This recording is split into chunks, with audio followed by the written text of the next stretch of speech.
Sorry बीच में breakup हो गया। कुछ अर्थशास्त्री कहते हैं कि अर्थशास्त्र एक कला भी है। अब कला का मतलब क्या होता है?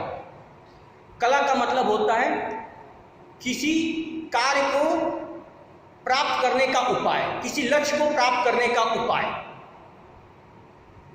वास्तविक विज्ञान समस्या और कारण तो बता देता है, लेकिन इस समस्या का निदान कैसे होगा यह कला द्वारा ही होगा।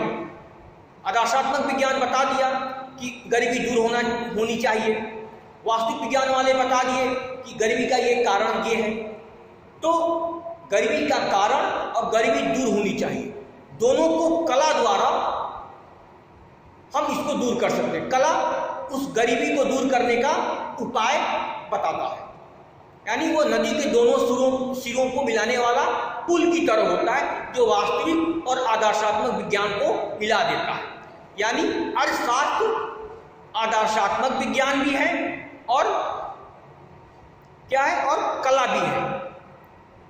वास्तविक विज्ञान भी है, आदर्शात्मक विज्ञान भी है और कला भी है। और इसलिए यह है कि यदि हम किसी समस्या के बारे में वर्णन करेंगे, उसके कारण जानेंगे, अगर उस समस्या को हल नहीं करेंगे तो वह विषय हमारे लिए अनुपयोगी हो जाएगा।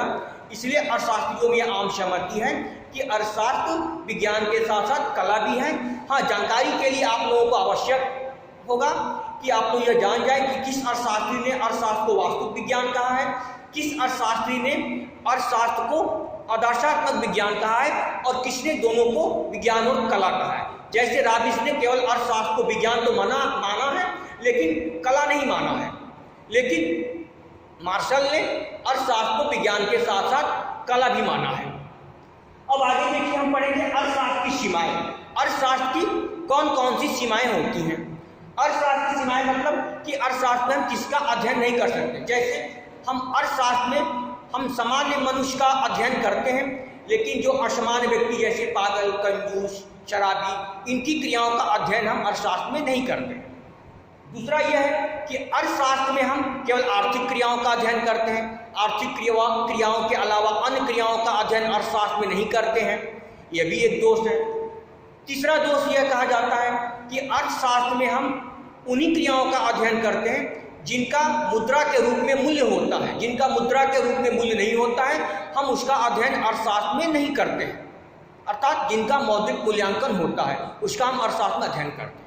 चौथी आलोचना यह की जाती है, या अर्थशास्त्र की जो सीमाएं हैं, कि इसमें केवल हम कानूनी क्रियाओं का अध्ययन करते हैं, या कानूनी क्रियाओं द्वारा जो पैसा अर्जित की जाती है उसका भी अध्ययन अर्थशास्त्र में करते हैं। हम गैर कानूनी कार्यों से जो अर्जित धन होता है उसका अध्ययन अर्थशास्त्र में हम नहीं करते हैं। तो यह अर्थशास्त्र के ये 4-5 सीमाएं हैं। ये दोष है कि अर्थशास्त्र में किसका अध्ययन नहीं किया जाता है। तो अर्थशास्त्र के क्षेत्र के अंतर्गत आज हम लोगों ने अर्थशास्त्र की विशेष सामग्री, अर्थशास्त्र का स्वभाव और अर्थशास्त्र की सीमाएं का अध्ययन किया। इस चैप्टर से अभी तक 1 या 2 नंबर का क्वेश्चन आया है कि जैसे कि अर्थशास्त्र की विशेष सामग्री को कितने भागों में बांटा गया है, या अर्थशास्त्र के कितने विभाग होते हैं। तो उपभोग, उत्पादन, विनिमय, वितरण, राजस्व, 5 विभाग होता है।